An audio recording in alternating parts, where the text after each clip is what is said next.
नमस्कार दोस्तों, आप देख ही रहे हैं जो मैंने स्क्रीन के ऊपर लिखा है what next after final answer की ऑफ AIBE 18। अब क्या करें? रिज़ल्ट आ गया। ठीक है ना। रिज़ल्ट के बाद अब फिर हम सभी के सभी डायलेमा में हैं कि भाई अब फाइनली किन लोगों को जो कट ऑफ है वो अब क्या रहने वाली है। अब फिर हम सब लोग डायलेमा में हैं, हम लोग डाउट में हैं सारे के सारे। कोई कुछ बोल रहा है, कोई कुछ बोल रहा है। मैंने भी अपने पर्सनल व्यूज़ दिए थे। मेरे हिसाब से तो 38 नंबर वाला ही पास करने वाले हैं वो लोग। कुछ 42 वाले बोल रहे हैं। तो एक मैंने कंडीशन और बोली थी कि भाई अगर 45 मार्क्स को ही रख लिया जाए, क्यों वो 38 या 42 वाला पंगा डाल रहे हैं। बहुत सारे लोग ऑब्जेक्शन रेज कर सकते हैं कि भाई जब आपने 93 नंबर का पेपर कर दिया तो आप क्यों 42% या किसी और का कर रहे हो। जब 7 क्वेश्चन आपने 100 में से यहाँ पे माइनस कर दिए, 93 क्वेश्चन बन गए, तो 45 में से भाई आप सीधा 7 क्वेश्चन माइनस करके 38% मार्क्स जो बने उसके ऊपर आप बच्चों को पास कर दो, या जो भी क्राइटेरिया है उसके हिसाब से देख लो। कुछ लोग अब इस कंडीशन के ऊपर आ रहे हैं कि भाई ऐसा नहीं हो सकता, 93% का 42% के हिसाब से या 45% के हिसाब से निकालेंगे। 42% के हिसाब से निकालते हैं तो 39 मार्क्स के आसपास बनते हैं, 45% के हिसाब से निकालते हैं तो 42 के आसपास बनते हैं। और एक मैंने कंडीशन आपके साथ और शेयर की थी, वो ये थी कि भाई सारी चीज़ों को छोड़ देना चाहिए। ना तो 38 के बारे में सोचना चाहिए, ना 42 के बारे में, ना 45 के बारे में, और ना ही 39 के बारे में, ना ही 40, इवन 41। ये 6 नंबर है ऐसे हो गए हैं कि इन 6 नंबरों ने सारे जितने भी लॉयर्स हैं भाई, जिनके तो पेपर बहुत अच्छा हुआ था उनको तो, जो 45 प्लस वाले बच्चे हैं वो तो किसी भी तरह के डाउट में नहीं है। पर कुछ बच्चे ऐसे भी थे जो बिना पढ़े गए थे या कॉन्फिडेंस में थे कि भाई हम कर लेंगे। तो ये 6 नंबर ऐसे हैं जिनको बहुत सारे लोगों ने फंसा के रख दिया। अब वो सब डायलमा में है कि भाई अब हमें क्या करना चाहिए, हम पास होंगे कि नहीं होंगे। 38 नंबर क्राइटेरिया, 41, 42, 39, क्या क्राइटेरिया रखने वाले हैं, 45 रखने वाले हैं। तो अब क्या नेक्स्ट कर सकते हैं। क्वेश्चन अब यहाँ पे ये रेज होता है, व्हाट नेक्स्ट। ये देखो, व्हाट नेक्स्ट के लिए तो दो ऑप्शन है। या तो अगर वो ऑब्जेक्शन लिंक हमें देते हैं, फिर तो बहुत सारे बच्चे ऑब्जेक्शन वहाँ पे रेज कर देंगे। ठीक है ना। और इन केस वहाँ पे ऑब्जेक्शन रेज नहीं होता, फिर क्या करेंगे। अगर ऑब्जेक्शन रेज़ करने का लिंक वहाँ पे नहीं आता तो फिर हमारे पास क्या ऑप्शंस अवेलेबल हैं, फिर हम क्या कर सकते हैं। इसके लिए देखो हम क्या कर सकते हैं, कोई किसी से BCA से तो कोई लड़ाई कर नहीं सकता। हम तो उनसे सब उनके साथ एक रिक्वेस्ट कर सकते हैं।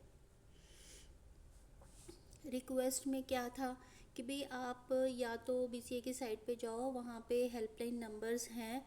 वो हेल्पलाइन नंबर्स उनकी वेबसाइट में आपको पहले बता देती हूँ।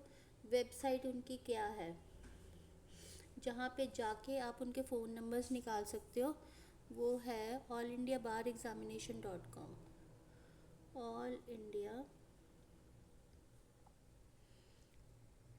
बार एग्ज़ामिनेशन .com। ठीक है जी। इस वेबसाइट पे चले जाओ, वहाँ पे आपको कुछ हेल्पलाइन नंबर्स मिलेंगे। हेल्पलाइन नंबर्स मिलेंगे, उन नंबर्स पे आप फ़ोन कर सकते हो और उनसे जानकारी ले सकते हो कि भाई अगर हमें किसी भी तरह का कोई ऑब्जेक्शन रेज़ करना है तो हम कैसे कर सकते हैं। अगर तो आपको इजीली फ़ोन नंबर्स मिल जाते हैं तो ठीक है, अगर नहीं मिलते तो मुझसे एक बार मैसेज के थ्रू ले लेना। मेरे पास ऑलमोस्ट 5-6 नंबर्स हैं जो मैंने इस वेबसाइट से निकाल लिए थे, तो मैं तो उनसे बात करने वाली हूँ। तो देखते हैं इसके लिए क्या बनता है क्या नहीं बनता, या मेरे जो जो कोलीग्स हैं वो भी उन पे बात करने वाले हैं उन नंबर्स के ऊपर। अगर आप लोगों को इस वेबसाइट पे जाके मिल जाता है ईज़िली फिर तो ठीक है, और अगर नहीं मिलता तो आप मेरे से मैसेज के थ्रू ले लेना। एक तो मैंने आपको बोला कि हेल्पलाइन नंबर्स पे आप फ़ोन कर सकते हो और उनसे बात कर सकते हो कि भाई हमारा ये पॉइंट ऑफ व्यू है मार्क्स के रिगार्डिंग, और हम ये चाहते हैं कि ऐसा कुछ हो, मतलब 38% वाला पास हो, 40, 41, 42, 43, 45, या क्या क्राइटेरिया जो व्हाट्सएवर आप चाहते हो कि आप कि भाई वो आप उस नंबर पे बात कर सकते हो। दूसरा वे आउट क्या है कि आप इनके जो हेल्प डेस्क है उसके हेल्प डेस्क पे आप इनको मेल कर सकते हो। वो है, दो दे रखी हैं, BCI help desk @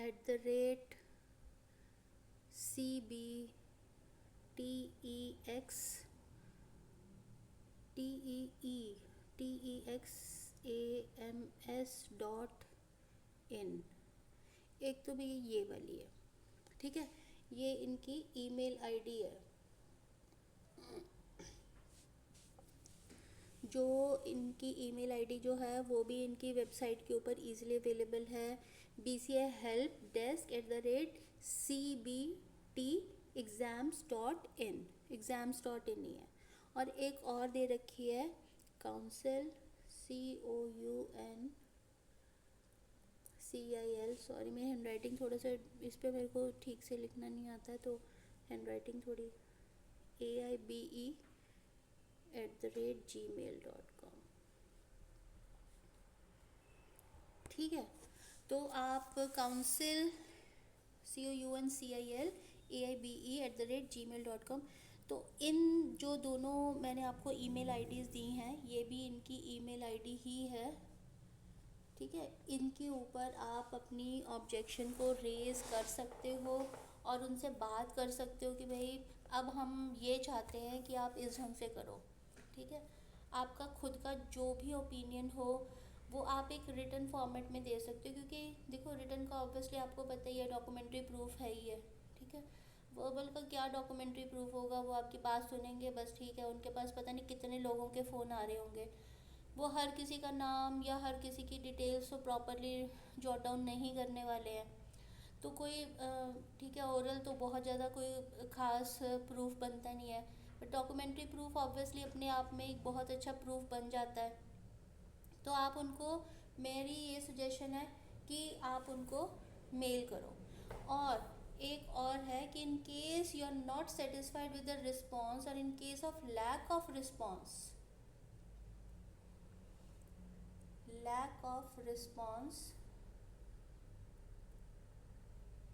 in 48 working hours,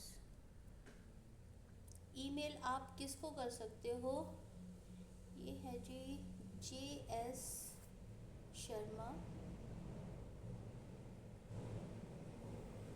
1964@gmail.com।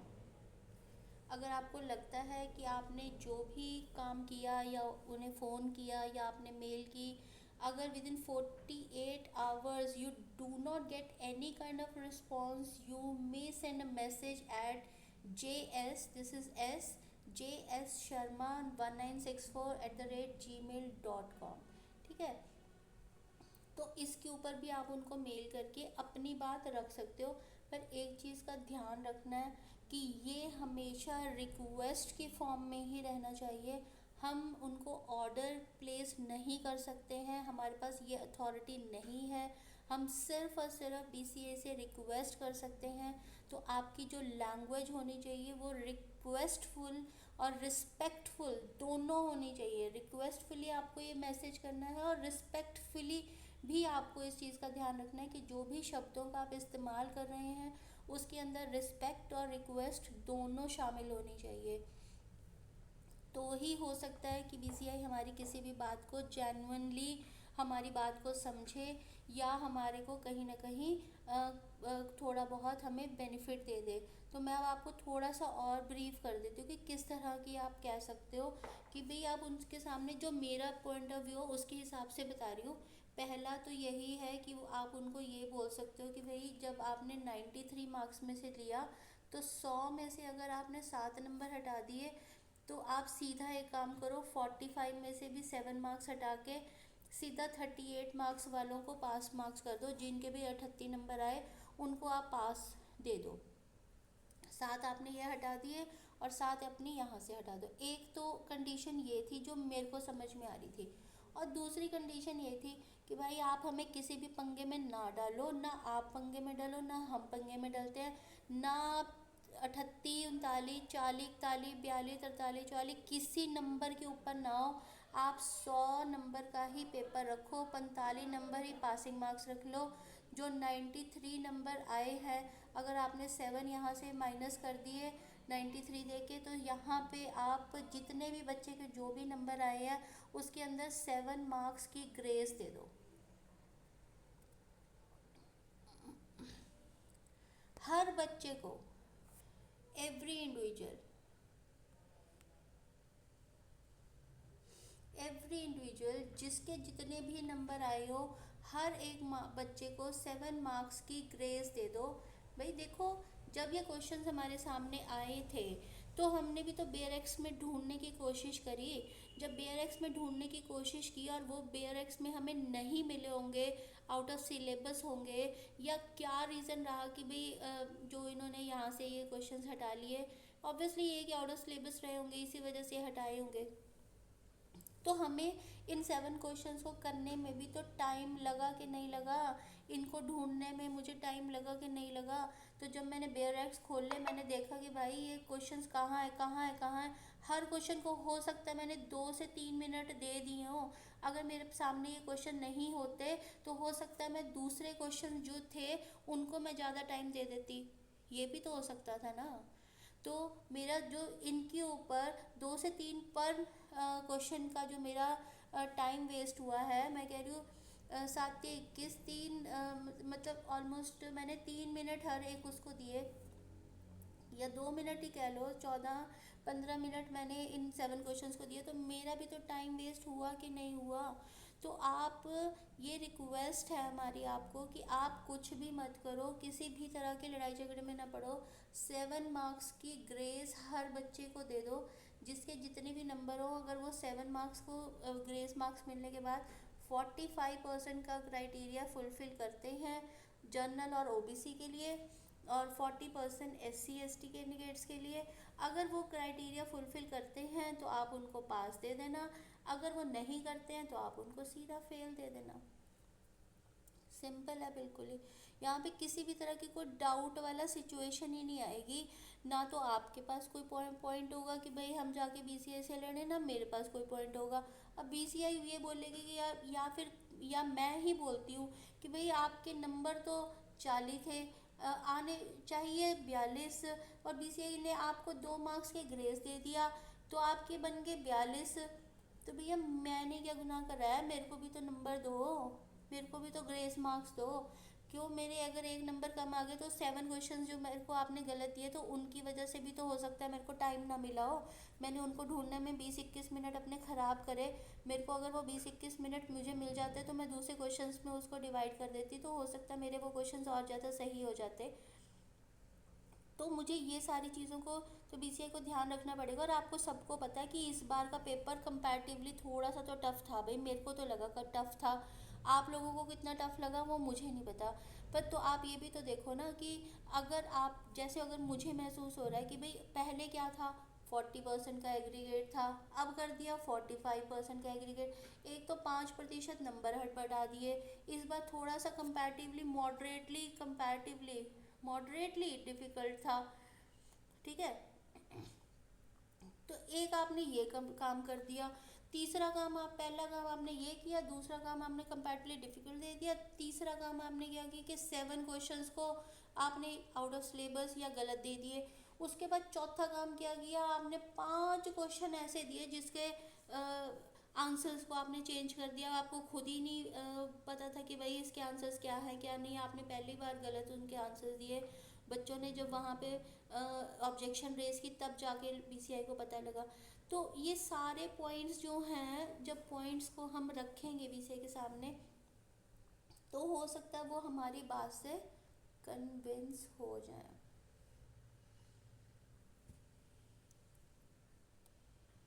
हो सकता है वो हमारी बात से कन्विंस हो जाए। तो आप ये जो मैंने आपको ईमेल आईडीज़ बताई हैं, इन ईमेल आईडीज़ पर, बाकी अगर फ़ोन नंबर चाहिए होगा तो या तो वेबसाइट पे मूव ऑन करो या मुझसे मैसेज के माध्यम से पूछ लेना। मैं आपको लोगों को फ़ोन नंबर दे दूँगी, आप लोग बात कर लेना उन नंबर्स पे। तो अपने अपने ऑब्जेक्शन को रेज़ कर सकते हो। देखो देखो, एआईबी एग्ज़ाम को अगर नहीं क्लियर कर पाते हैं तो एक मेंटल ट्रॉमा सा तो होता ही है, कि नहीं होता। मेंटल ट्रॉमा है, ठीक है। जो आपके कुलीग्स थे वो तो पास हो गए, ठीक है, और आप फेल हो गए। आप इनको फेस करने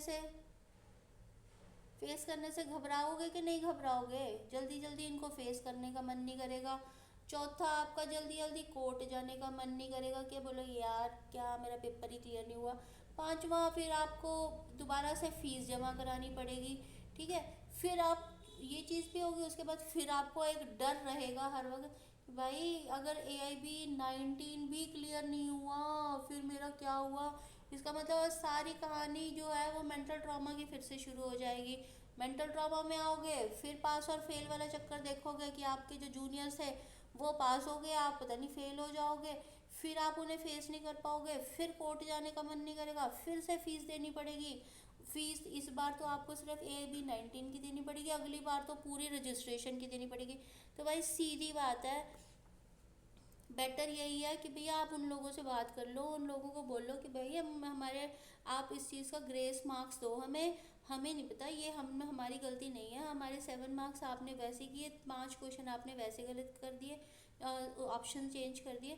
तो हमें ग्रेस मार्क्स देके आप सबके लिए इक्वलेंटली आप बिहेव करिए, ताकि कोई भी इसके अंदर हर्ट ना हो, किसी के भी इमोशंस या किसी भी लेवल पे किसी को कोई हर्ट ना हो। तो बेस्ट ऑप्शन तो यही था कि सब बच्चों को ग्रेस मार्क्स मिलने ही चाहिए, 7-7 नंबर के ग्रेस मार्क्स देके 100 में से 45% नंबर निकाल के जिसके जितने बनते हैं उतने उसको दे दो।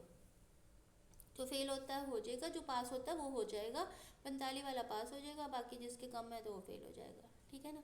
ये आप एक रिक्वेस्ट करके देख लेना। बाकी आप मुझसे संपर्क में रहें, कोई भी इन्फॉर्मेशन अगर आपको मिलती है तो काइंडली मुझे भी दे देना, क्योंकि मुझे बहुत अच्छे अच्छे कमेंट्स भी आते हैं बहुत सारे एडवोकेट्स के। तो आई एम एक्सट्रीमली थैंकफुल कि आप लोग मुझसे जुड़ते हैं और आप मेरी बात को सुनते भी हैं, और एटलीस्ट आप मुझे रिस्पॉन्ड भी करते हैं और अपनी बात भी आप मुझसे शेयर करते हैं। तो मेरे पास एक मैसेज भी आया था जिनमें उन्होंने किसी भी चीज़ को डिनाई किया, उन्होंने 39 मार्क्स वालों को पास मार्क्स बताया। तो फिर वही बात है कि उनके हिसाब से 39, मेरे हिसाब से 38, या मेरे हिसाब से 45, आपके हिसाब से 42, अब किसी के हिसाब से 41, किसी के हिसाब से 41। तो देखो हर कोई डायलेमा में है। मेरे अंदाज से विद इन दिस वीक हम लोगों को कुछ ना कुछ पता लग ही जाएगा। तो अगर आप लोगों को कुछ भी पता लगता है तो प्लीज़ मुझसे भी ज़रूर शेयर कर देना। अगर कोई भी स्पेसिफिक इंस्ट्रक्शंस BCI की तरफ से आती हैं और आप लोगों को पता लग जाती हैं, काइंडली मुझे ज़रूर अपडेट कर देना इसके लिए। I am extremely thankful for time and your patience. Thank you very much. See you letter.